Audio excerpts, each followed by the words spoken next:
بسم اللہ الرحمن الرحیم الحمدللہ رب العالمین والعاقبۃ للمتقین اما بعد فاعوذ باللہ من الشیطان الرجیم بسم اللہ الرحمن الرحیم ورفعنا لک ذکرک آمنت باللہ صدق اللہ العظیم وبلغنا رسولہ النبی الکریم الامین ان اللہ وملائکتہ یصلون علی النبی یا ایھا الذین آمنوا صلوا علیہ وسلموا تسلیما اللہم صلی علی سیدنا و مولانا محمد وبارک وسلم۔ ناظرین اکرام و حاضرین الزام، السلام علیکم ورحمۃ اللہ وبرکاتہ۔ میں ہوں آپ کا میزبان غازی محمد یوسف باروی۔ جیسا کہ آپ جانتے ہیں، پچھلے سال کی طرح اس سال بھی ہم رمضان نشریات لے کر آپ کے لیے بہت خوبصورت سیٹ آپ کے لیے لے کر آئے ہیں، اور ہمارے یوٹیوب یوسف اسلامک اسٹوڈیو چینل کو سبسکرائب کر لیں، بیل آئیکن کو دبا لیں تاکہ ہر آنے والی نئی ویڈیوز آپ کو ملتی رہیں۔ الحمدللہ رحمت رمضان نشریات سج چکی ہے۔ جی ہاں، علماء کرام کی محفلیں بھی ہوں گی جس میں ہم بہت کچھ سیکھیں گے، عقائد بھی سیکھیں گے، اخلاقیات بھی سیکھیں گے، معمولات بھی جانیں گے، ہماری کس طرح تربیت کرتا ہے شریعت، ہمیں کن کاموں کے احکامات دیتی ہے، نبی پاک صلی اللہ علیہ وسلم کی سنت کیا ہے، ہمیں کیا سکھاتی ہے، زندگی کس طرح گزارنی چاہیے، آخرت کی تیاری کس طرح کرنی چاہیے، یہ ساری باتیں ہوں گی، بہت ساری باتیں الحمدللہ علماء کرام سے ہم وقتاً فوقتاً جانیں گے۔ قرآن پاک کی تلاوت بھی ہونی ہے، اس کا ترجمہ بھی ہونا ہے، اور نعتوں کے گلدستے بھی ہوں گے انشاءاللہ۔ تو ناظرین کرام، میری جانب سے تمام عالم اسلام کے مسلمانوں کو رمضان المبارک کا بہت بہت مہینہ مبارک ہو۔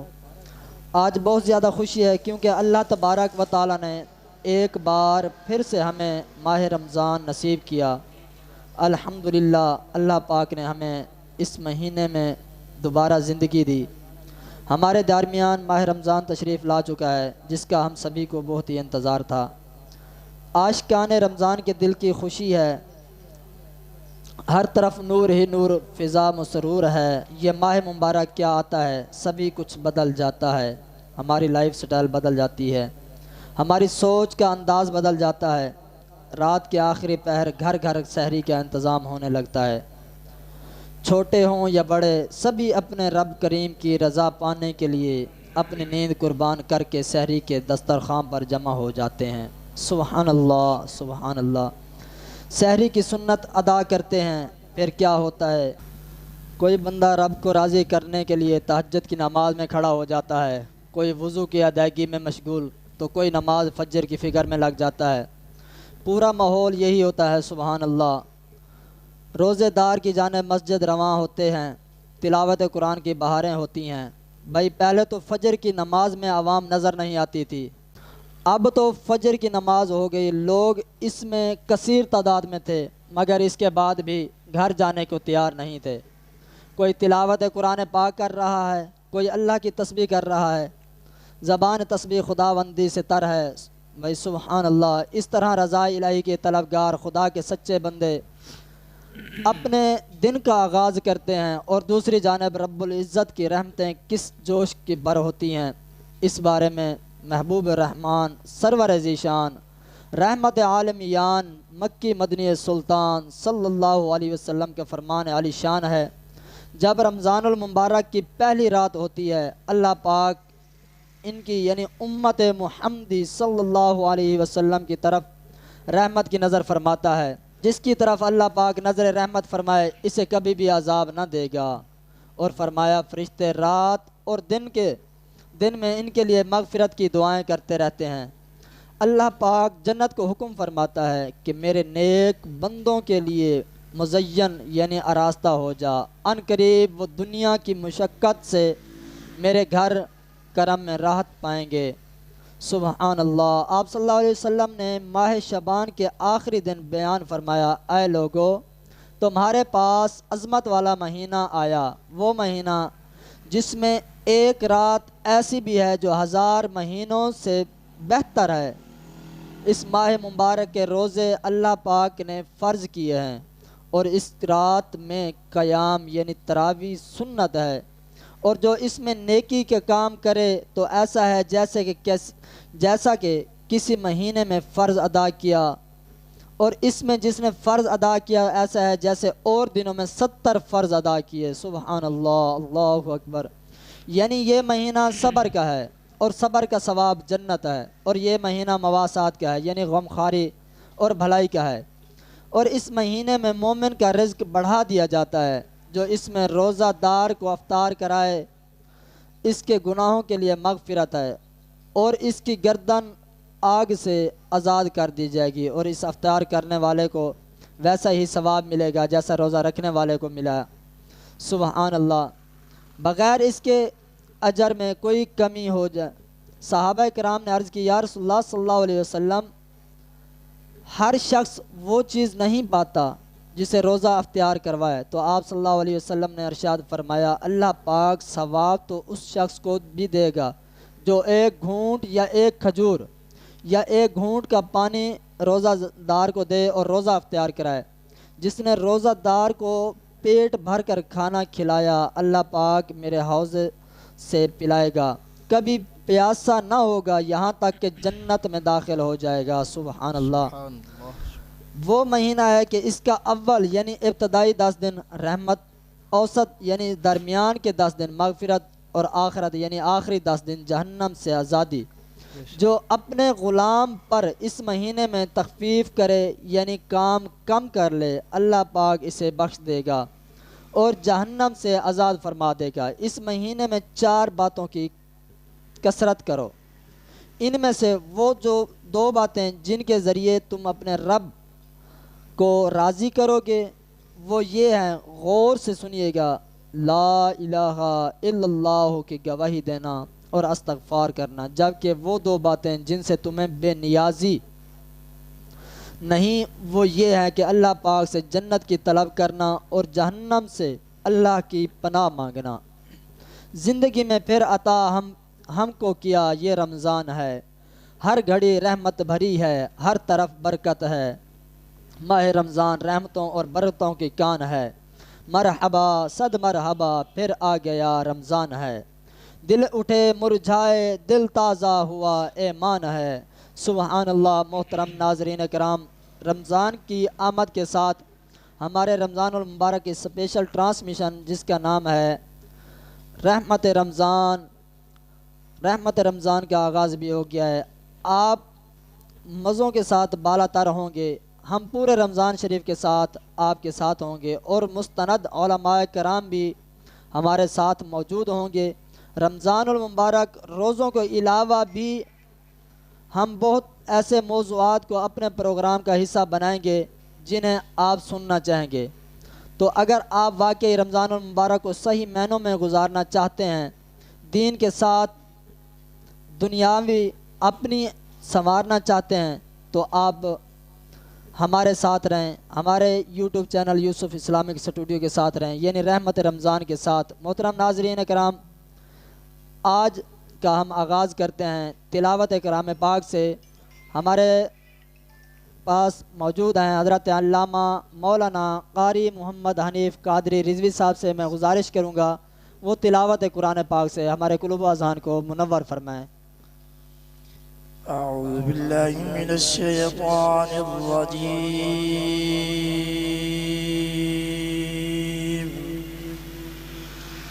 بسم اللہ الرحمن الرحیم،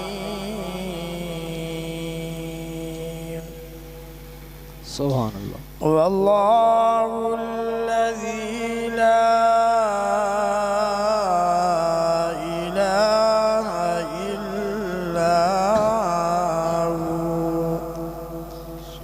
عالم الغیب والشہادہ والرحمن الرحیم، سبحان اللہ۔ واللہ الذی لا الہ الا هو، سبحان اللہ۔ سبحان اللہ الملك سبحان اللہ۔ القدوس السلام المؤمن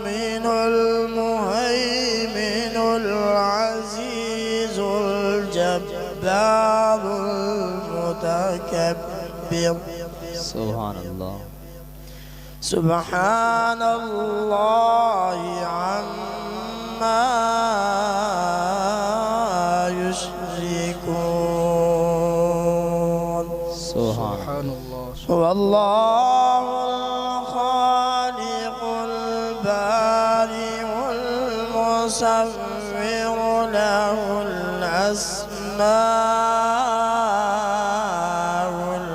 الحسنى سبحان الله يسبح له ما في السماوات والأرض وهو العزيز الحكيم سبحان اللہ سبحان الله آمنت بالله صدق الله العظيم سبحان الله سبحان اللہ کیا ہی بات ہے ماشاء اللہ علامہ صاحب تلاوت قرآن پاک سے ہمارے قلوب و اذہان کو منور فرما رہے تھے سبحان ناظرین کرام یہ وہ ٹرانسمیشن نہیں ہے جس میں تلاوت ہوئی کچھ حصہ ہم نے پیش کیا اس کے بعد وقفے آئیں گے کوئی مشہوری دکھائی جائے گی ایسا بالکل بھی نہیں ہے جو ہماری دائیں جانب عالم دین آج ہمارے مہمان ہیں میں ان کا تعارف کرواتا جاؤں حضرت علامہ مولانا قاری محمد عارف سعیدی صاحب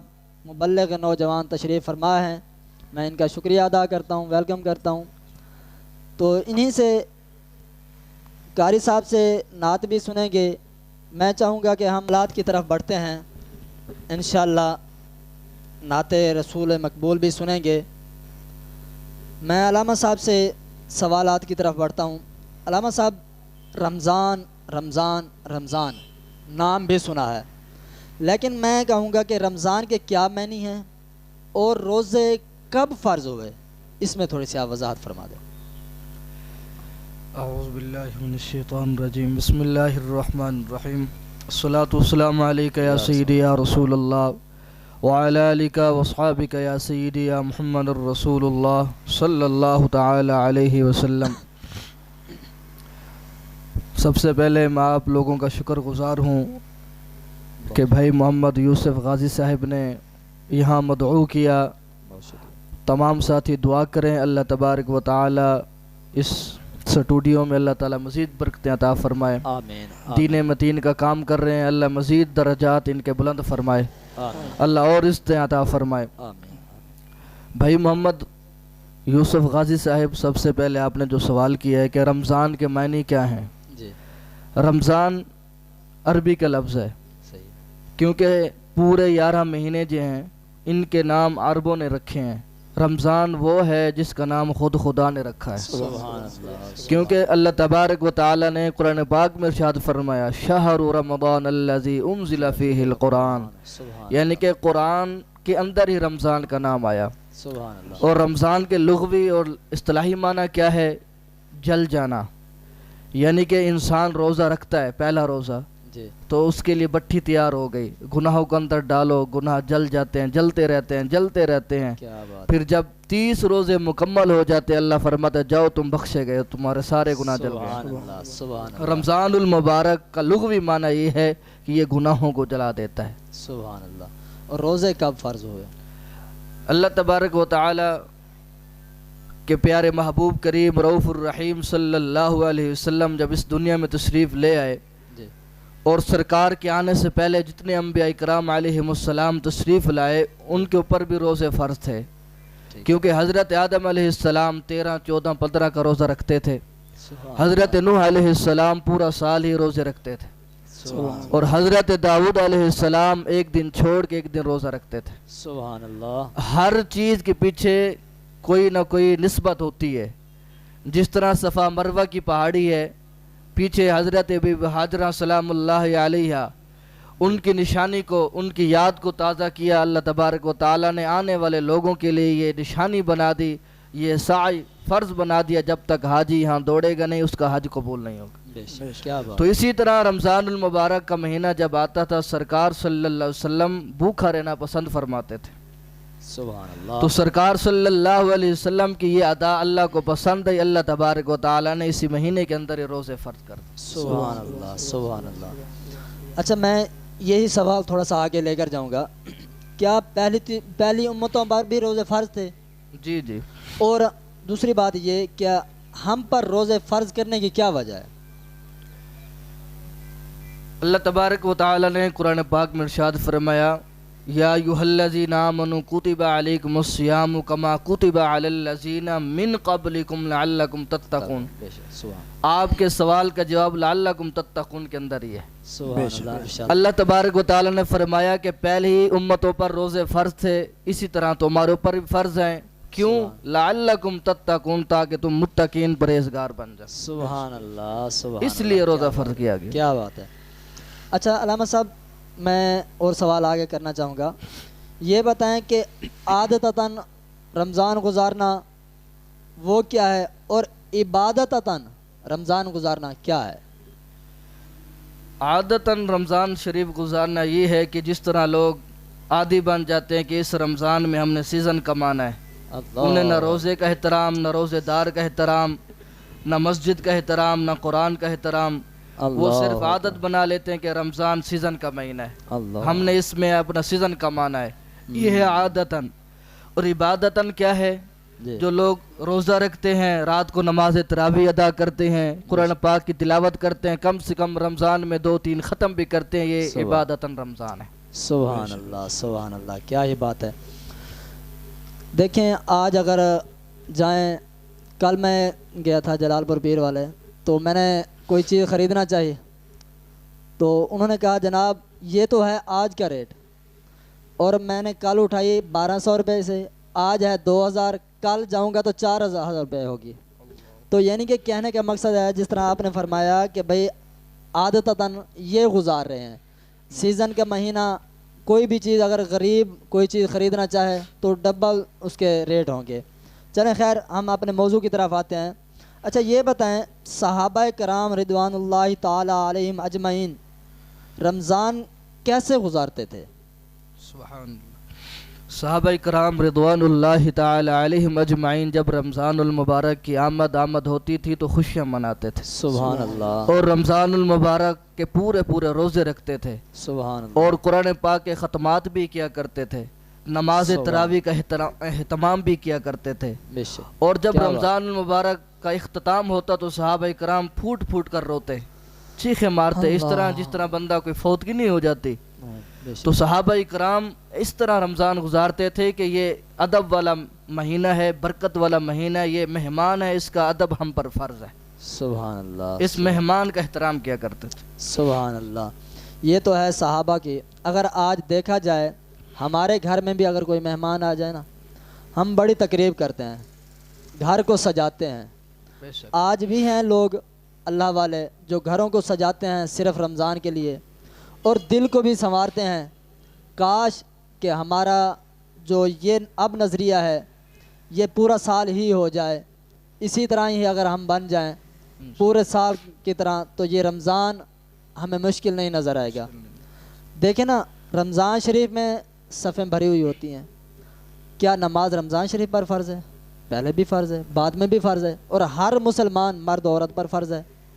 چلیں ہم آگے کی طرف چلتے ہیں. اچھا علامہ صاحب یہ بتائیں اولیاء عظام کا طریقہ کار کیا تھا رمضان شریف کے حوالے سے؟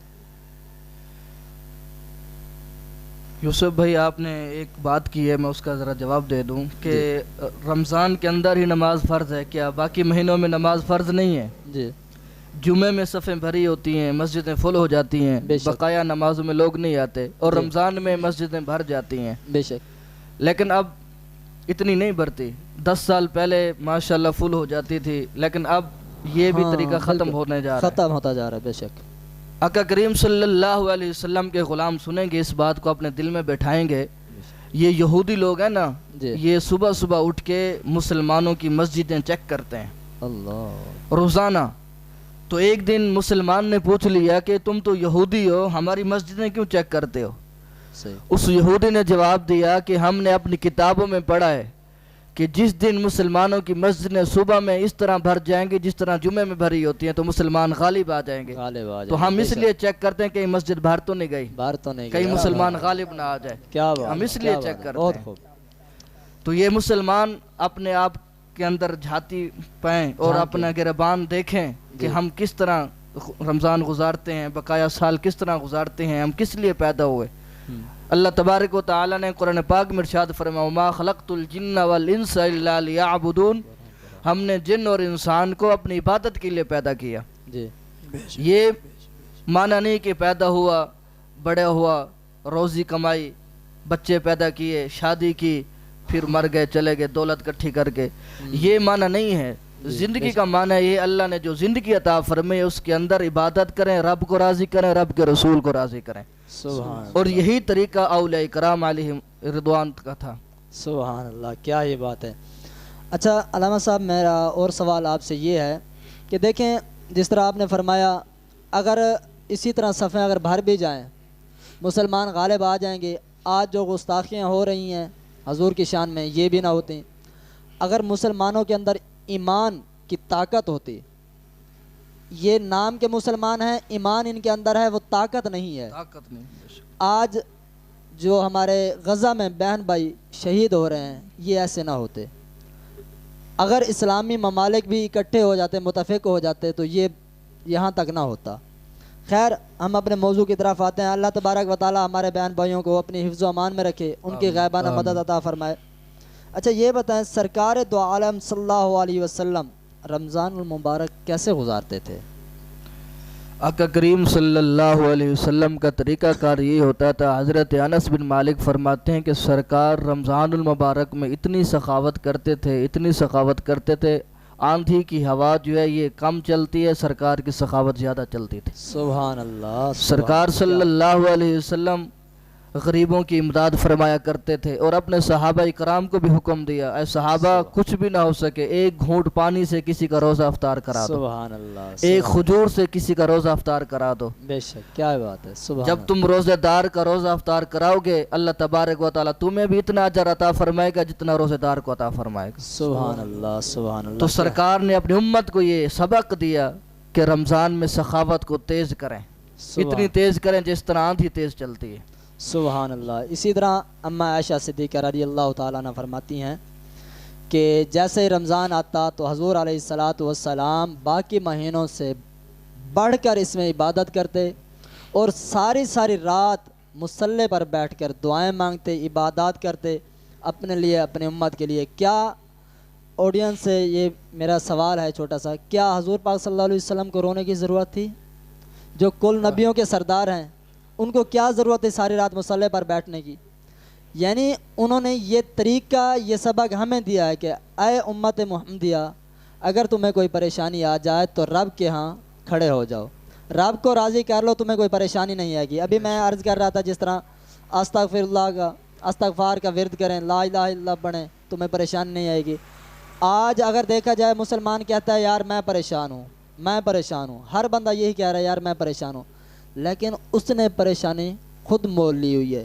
نماز کا نام وہ نہیں لے گا، قرآن کا نام وہ نہیں لے گا، اور رمضان شریف بس نام سے کچھ لوگ گزار رہے ہیں، کچھ جو اپنی خالصتاً نیت سے گزار رہے ہیں، اللہ تبارک و تعالیٰ ان کو اجر دے۔ اور جناب میرا اسی میں سے آگے سوال ہے، رمضان المبارک میں عبادت کا کیا اجر و ثواب ہے، اس بارے میں آپ کیا ارشاد فرمائیں گے؟ سبحان اللہ، بہت ہی پیارا سوال کیا۔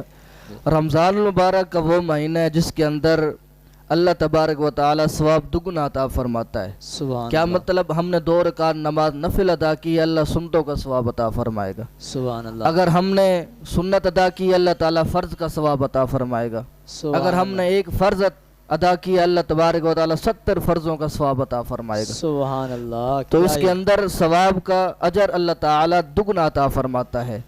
تو آقا کریم صلی اللہ علیہ وسلم کے غلاموں یہ مہینہ آخرت بنانے کا مہینہ ہے۔ سبحان امام اعظم ابو حنیفہ رحمۃ اللہ علیہ تعالیٰ کے حوالے سے میں نے پڑھا ہے کہ جب آپ کا انتقال ہوا، جس جگہ آپ بیٹھتے تھے وہاں آپ نے 70,000 مرتبہ قرآن پاک ختم کیا۔ سبحان اللہ، تو میں آپ کے دوستوں کو، سننے والوں کو، چاہنے والوں کو یہ پیغام دوں گا قرآن پاک کا کم سے کم ایک ختم ضرور کریں رمضان کے اندر۔ سبحان اللہ، سبحان اللہ، کیا یہ بات ہے۔ یعنی اگر ہم ویسے اگر ایک الفاظ پڑھتے ہیں جس طرح اگر 10 نیکیاں ہیں، میں ایک چھوٹی سی عرض کرنا چاہوں گا، تو اس میں 70 ہیں، یعنی اجر و ثواب بھی بڑھ جائے، اور اگر علامہ صاحب اسی میں چھوٹی سی عرض کروں گا، کیا رمضان شریف میں تو شیطان بند ہے، جکڑ لیا جاتا ہے، پھر بھی بندہ مسجد کی طرف رب کی طرف کیوں رجوع نہیں کرتا؟ اس کی وجہ یہ ہے کہ سارا قصور شیطان کا بھی نہیں ہے، کچھ تمہارے نفس کا بھی ہے، کچھ تمہاری عادتیں بھی ایسی بن چکی ہیں۔ ہم اپنی کوشش نہیں کرتے کہ یار خود کو بدلنے کی، اگر کوئی کام کیا جائے یار نماز کا، کہتا ہے یار آہستہ آہستہ نہ میں شروع کر رہا ہوں، آہستہ آہستہ شروع کر رہا ہوں، آہستگی کبھی ایک پڑھ لے گا، کبھی دو پڑھے گا، کبھی پڑھے گا نہیں۔ اتنی آہستگی کے ساتھ اگر تجھے موت آ جائے تو کیا بنے گا؟ تو اسی میں میرا اگلا سوال ہے، علامہ صاحب یہ بتائیں کہ کوئی خالص ٹائم ہو جو ہم عبادات کریں، جو خالص عبادت ہو، یعنی کہ جو ہم رمضان شریف میں کریں، جس کا اجر و ثواب بھی اور ہماری آخرت بھی بن جائے سب کچھ۔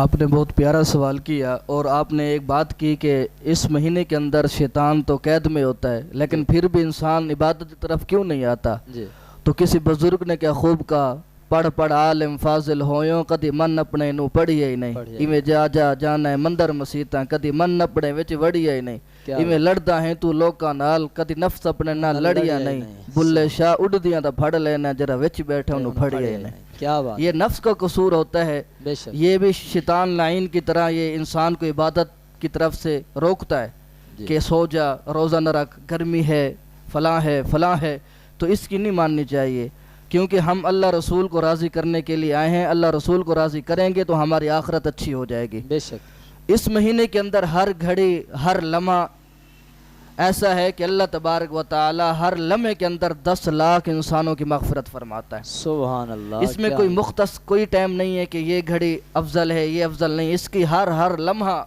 ہر گھڑی افضل ہے۔ کیا بات ہے، میں نے آپ کو حدیث پاک مفہوم بتا دیا، اللہ تبارک و تعالی ہر لمحے کے اندر رمضان میں 10 لاکھ انسانوں کی مغفرت فرماتا ہے۔ سبحان اللہ، سبحان اللہ، کیا یہ بات ہے، ہر لمحے میں 10 لاکھ، اور پھر بھی مسلمان نہ جائیں۔ اور آج دیکھ لیں یہود و نصارہ کا ساتھ دینے والے ہیں، تو ان کو بھی سوچنا چاہیے یار رمضان شریف آیا، جیسے اس میں ہماری عادات بدلتی ہیں، ہم اپنے دل کو بدلتے ہیں، اپنی لائف سٹائل یعنی کہ زندگی گزارنے کا یا ادب و احترام اخلاقیات جیسے ہم اپناتے ہیں، اگر ہم ویسے ہی ہو جائیں تو کبھی بھی ہمارے حضور پاک صلی اللہ علیہ وسلم کی گستاخیاں نہ ہوں، کبھی بھی ہمیں میدان میں نکلنے کی ضرورت نہیں ہوگی۔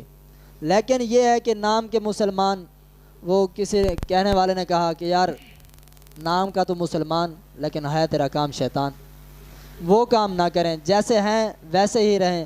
تو علامہ صاحب اسی میں میرا آخری سوال ہے، کوئی خصوصی اوقات رمضان شریف میں ہیں جو یعنی کہ جس طرح آپ نے پہلے فرمایا، میں اسی میں چھوٹی سی عرض کروں گا کہ جس طرح کہتے ہیں کہ یار رمضان شریف کا جمعے کا دن زیادہ افضل ہے یا پیر کا دن زیادہ افضل ہے، اس بارے میں آپ کیا رہنمائی فرمائیں گے؟ دیکھیں رمضان المبارک کا ہر دن افضل ہے، ہر گھڑی افضل ہے، ہر لمحہ افضل ہے، تو جمعۃ المبارک تو پھر شان وراء الورا ہے، کیونکہ حدیث پاک میں ارشاد فرمایا گیا الجمعۃ عید للمسلمین، جمعہ عید کا دن ہے، الجمعۃ سید الایام، جمعہ تمام دنوں کا سردار ہے۔ حتیٰ کہ میں پڑھ رہا تھا انوار البیان کے اندر کہ جمعہ عید الفطر سے بھی افضل ہے، سبحان اللہ، جمعہ عید الاضحیٰ سے بھی افضل ہے۔ کیا بات ہے، جمعہ کا دن وہ دن ہے کہ اللہ تبارک و تعالی اس کے اندر ایک گھڑی ایک لمحہ ایسا بھی آتا ہے کہ جو بندہ دعا مانگے اس کی دعا رد نہیں ہوتی۔ سبحان اللہ، تو آقا کریم صلی اللہ علیہ وسلم کے غلاموں، یہ رحمت کا مہینہ ہے، یہ برکت کا مہینہ ہے، یہ ادب کا مہینہ ہے، یہ آخرت بنانے کا مہینہ ہے، پھر بھی لوگ سوچتے ہیں کہ رحمت اس ملک میں کیوں نہیں آتی۔ میں آپ کو ایک بات بتا دوں، جی، اسد الغابہ فی معارفت الصحابہ کتاب ہے، اس کے اندر میں نے پڑھا ہے کہ اس ملک کے اندر رحمت کیوں نہیں آتی۔ آپ ذرا توجہ کریں، جی، ایک صحابی رسول حضرت لبابہ رضی اللہ تعالیٰ عنہ سرکار کی بارگاہ میں آتے ہیں، عرض کرتے ہیں یا رسول اللہ، یا حبیب اللہ، 8 سال ہو گئے میری اولاد نہیں ہوئی۔ آقا کریم نے فرمایا 3 باتیں پوچھوں گا ضرور بتانا۔ آقا کی بارگاہ میں عرض کرتے ہیں یا رسول اللہ ضرور فرمائیں۔ آقا نے فرمایا تیرے گھر کے اندر ایک کبوتر ہے، اس کے ساتھ ایک کبوتری بھی ہے، اس نے بھی 8 سال سے انڈے نہیں دیے۔ تو حضرت لبابہ عرض کرتے ہیں جی یا رسول اللہ ایسے ہی ہے۔ سرکار نے فرمایا ایک مرغی ہے تیرے گھر کے اندر، اس نے بھی 8 سال سے انڈے نہیں دیے۔ کیا بات ہے، تو صحابی رسول نے عرض کی جی یا رسول اللہ ایسے ہی ہے۔ تو سرکار نے فرمایا تیسری بات یہ ہے جو تیرا گھر بنا ہوا ہے، آئے ہائے، گھر کی جو چھت ڈلی ہوئی ہے اس کے اندر جو گارڈر ہے وہ کہاں سے لایا تھا؟ کڑی ہے، بے شک، کیا بات ہے، توجہ، یہ علم غیب ہے. بے شک، بے یہ جو شک، گارڈر ڈلا ہوا یہ کہاں سے لائے تھے؟ تو حضرت لبابہ رضی اللہ تعالی عنہ عرض کرتے ہیں، یا رسول اللہ، یا حبیب اللہ، یہ منافقوں نے جو مسجد بنائی تھی، مسجد ضرار، بے شک، تیسرے دن اسے ختم کر دیا گیا تھا، گرا دیا گیا تھا. تو اس کا جو سامان تھا، جس کے ہاتھ جو چیز لگی وہ لے کر چلا گیا. یا رسول اللہ، میں نے اس وقت کلمہ نہیں پڑھا تھا، تو میرے ہاتھ یہ گارڈر لگ گیا، تو میں یہ لے کر آیا، میں نے اپنا مکان بنوایا. مکان کی چھت جب ڈلنے لگی تو یہ گارڈر میں نے وہ ڈلوا دیا. تو اللہ تبارک و تعالیٰ کے پیارے محبوب رؤوف الرحیم آقا کریم صلی اللہ علیہ وسلم نے فرمایا، اسی وجہ سے تیرے گھر کے اندر برکت اور رحمت نہیں آتی، کیونکہ وہ منافقوں نے مسجد بنائی تھی، وہاں میری گستاخی ہوئی تھی. وہ گستاخی کی وجہ سے جو گارڈر تیرے گھر کے اندر لگا ہوا ہے، اس کی وجہ سے تیرے گھر میں رحمت نہیں آتی. یار، جس گھر کے اندر وہ مسجد کا، جس کے اندر گستاخی ہو، جس کے اندر 3 دن گستاخی ہو، وہ گارڈر ایک گھر میں، اس گھر میں 8 سال تک برکت اور رحمت نہ آئے. جس ملک کے اندر ہر لمحہ، ہر گھڑی گستاخیاں ہوتی ہوں، نبی کی نافرمانی ہوتی ہے، اس ملک کے اندر رحمت، برکت، رحمت کیسے آ سکتی؟ کیسے آ سکتی ہے؟ بے شک، تو بے شک، یہی وجہ ہے آج گستاخیاں ختم ہو جائیں، آقا کریم صلی اللہ علیہ وسلم کی نافرمانی ختم ہو جائے، اللہ کی نافرمانی ختم ہو جائے، صحابہ کی گستاخی ختم ہو جائے، اہل بیت کی گستاخی ختم ہو جائے، پھر دیکھیں انشاءاللہ ہمارا ملک جنت نظیر ملک ہے. بے شک، اس ملک جیسا کوئی ملک نہیں ہے، یہ اللہ کی خاص نعمت ہے. اور یہ کلمے کے نام پر ملک بنا ہے، یہاں رسول اللہ کا نظام آئے، نظام مصطفیٰ آئے، پھر دیکھیں انشاءاللہ ہر بندہ خوش ہوگا. سبحان اللہ، کیا ہی بات ہے. جس طرح آپ نے فرمایا علامہ صاحب، اسی میں عرض کر کے قاری صاحب سے نعت شریف سنتے ہیں. دیکھیں، ہر لمحہ گستاخیاں ہو رہی ہے، کوئی چھپ کر رہا ہے، کوئی ظاہری کر رہا ہے، لیکن اس میں ایک اور بھی بات ہے کہ وہ تو کرنے والے تو مکالہ ملنے والے وہ تو مکالہ ہی کروا رہے ہیں، لیکن ہمارے بے غیرت بے حس حکمران بھی ان کے ساتھ ہیں، اور عدلیہ بھی ان کے ساتھ ملی ہوئی ہے. بلکہ یہ پچھلے دنوں کی بات ہے، قاضی، اب اس کے نام قاضی بھی کہنا غلط ہے، قاضی کی بھی توہین ہے. اس نے بھی کہا جناب قادیانیوں کو ہم بہن بھائی کہہ سکتے ہیں. میں ادھر ہی اپنے گھر کے پاس ہی کھڑا تھا، کسی نے کہا یار تمہیں تو مبارک ہو. میں نے کہا وہ کیوں؟ کہتا ہے یار تمہارے لیے تو مسلمان اور بھی بڑھ گئے ہیں. میں حیرت میں آ گیا. میں نے کہا وہ کیسے؟ اس نے کہا یار اب قادیانیوں کو جو مسلمان قرار دیا گیا ہے، مسلمان تو اور بھی بڑھ گئے ہیں. یہاں سے کیا ملا ہمیں کہ لوگ گستاخیاں کر رہے ہیں، آج ہم پیسے کے عوض اپنا ایمان بیچ رہے ہیں. وہ 3 دن گستاخی ہو اور گھر میں 8 سال تک کوئی بھی برکت نام کی چیز نہ ہو، یہاں ہر دن گستاخی ہو رہی ہے، ہم ان کی سپورٹ کر رہے ہیں. اللہ تبارک و تعالی. اور اسی طرح شاکر شجاع آبادی کہتا ہے نا، یا میرا مالک، وہ سرائکی ہے، میں اردو میں کوشش کر رہا ہوں. وہ کہتا ہے یا میرا مالک، کافروں سے تو میں خود بچوں گا، منافقوں سے تو بچا مجھے. یہ وہ واحد منافق ہیں، ان سے ہمیں بچنے کی ضرورت بھی ہے اور اللہ سے دعا مانگنے کی ضرورت بھی ہے. تو آپ نے جو بات کی عدلیہ کے بارے میں، حکومت کے بارے میں، لوگوں کے بارے میں، شاکر شجاع آبادی کا ایک اشعار میں پڑھتا ہوں، وہ اس نے سارا اپنا درد بیان کر دیا. جی، اس ریکی میں جی، وہ کہتے ہیں پاکستان دے لوگو یہ سب پلیتیاں کو مکا دے وہ، نیتا جائیں نہ رکھے نہ حکو ولا دے وہ. بے شک، نیتا جائیں نہ رکھے نہ حکو ولا دے وہ. جتا مخلص نمازی ہیں اور مسجد بھی ہے بیت اللہ، جو ملا دیاں دکان ہیں اور مسیطاں ڈہا دے وہ. ات انصاف دا پرچم تلے انصاف وکدا بے، اینجے ہر عدالت کو بمائے عملہ اڑا دے وہ. پڑھو رحمان دا کلمہ بڑھو شیطان تے چیلے، منافق تو بہتر ہے جو کافر نہ رکھا دے وہ. جے سچ آکھن بغاوت ہے، بغاوت نہ ہے شاکر دا، چاڑھو نیزے دے سر بھاویں میرے خیمے جلا دے وہ. کیا بات ہے، کیا بات ہے، بہت خوب. اگر ہیں دیکھیں ان کی، اچھا ویسے نا جس طرح آپ نے کہا ان کی عزت بہت کرتے ہیں لوگ. یہ باہر نکلتے ہیں کہیں جوتیاں پڑ رہی ہوتی ہیں. اب جو ہماری پی ایم پنجاب بنی ہے، کوئی اس کو چھو رہا ہے، کوئی کیا کر رہا ہے، کوئی کیا کر رہا ہے. یہ اتنے بے حس لعین شخص بن گئے ہیں، ان کو اپنی عزت کے بھی نہیں خیال. یار جس کے نام پر ملک بنا ہے کم از کم اس کا تو خیال کرے نا. حضور علیہ الصلاۃ والسلام کے دین کا جو کام کر رہے ہیں، کم از کم اگر آپ ان کی سپورٹ نہیں کرتے، آپ حصہ نہیں لیتے، کم از کم آپ ان کی حفاظت تو کریں نا. آپ انہی کو سولی چڑھانے پر لٹکے ہوئے ہیں. اللہ تبارک و تعالی ہمیں منافقوں سے بھی بچائے اور اللہ تبارک و تعالی ہمیں نیک کام کرنے کی توفیق عطا فرمائے. اللہ تبارک و تعالی ہمارے نیک جائز خواہشات پوری فرمائے. میں علامہ صاحب سے گزارش کروں گا، علامہ صاحب آپ ہمیں کوئی حضور علیہ الصلاۃ والسلام کا گلدستہ ناز پیش فرمائیں. صلی اللہ علیہ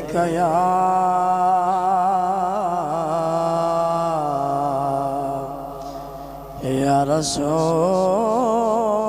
اللہ وسلم علیکہ یا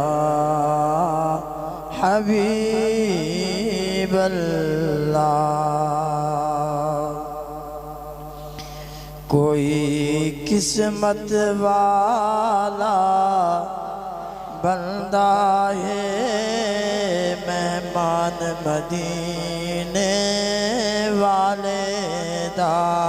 سبحان اللہ، سبحان مہمان مدینے والے دا، مہمان مدینے والے دا. دائے کرم خوش بختاں تے سلطان مدینے والے دا. سبحان اللہ. دائے کرم خوش بختاں تے سلطان مدینے والے دا. سبحان اللہ. سرکار دے ملن والیاں دی تاریخ گواہی دیندی ہے. سبحان اللہ. سرکار دے ملن والیاں دی تاریخ گواہی دیندی ہے. کردار حکمت دنیا تے کردار حکومت دنیا تے دربان مدینے والے دا. دائے کرم خوش بختاں تے سلطان مدینے والے دا. طیبہ دے مسافر چل دے نے سونے دے در دے لے دے نے. سونے دیا یاداں پل پل نو سامان مدینے والے دا. سینے وچ یاد مدینے دی لباس تے نام محمد دا. سبحان اللہ. سینے وچ یاد مدینے دی لباس تے نام محمد دا.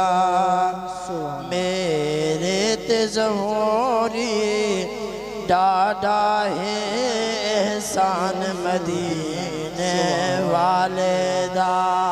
کیا بات. میرے تے ظہوری ڈاڈا ہے احسان مدینے والے دا. مہمان مدینے والے دا، مہمان مدینے والے دا. سبحان اللہ. کیا ہی بات ہے. اللہ تبارک و تعالی آپ کی آواز میں مزید برکتیں عطا فرمائے اور اللہ تبارک و تعالی آپ کی عمر میں برکتیں عطا فرمائے. ناظرین کرام و حاضرین الزام، یہ جو ہم کام کر رہے ہیں یہ ذاتیات کا نہیں ہے، یہ اللہ اور اس کے رسول کی رضا کا ہے. تو انشاءاللہ آپ کو وقتاً فوقتاً کچھ نہ کچھ ملتا رہے گا. ہمارے ساتھ روزانہ کی بنا پر نئے عالم دین ہوں گے, نئے سوال ہوں گے اور اہمی مسائل, اور کوشش کریں گے انشاءاللہ وظائف پر بھی گفتگو کریں گے. اور ہمارے اسٹوڈیو میں مہمان تشریف لائے تھے, ہم نے ان کا تعارف نہیں کروایا. ہمارے اسٹوڈیو میں تشریف لائے ہیں بھائی محمد احمد حسن صاحب, ہم ان کا بھی شکریہ ادا کرتے ہیں اور انشاءاللہ مزید گفتگو کریں گے. ابھی کے لیے اتنا ہی. فقیرانہ صدا کر چلیں, صدا خوش رہو آپ, ہم دعا کر چلیں. وما علینا الا البلاغ المبین.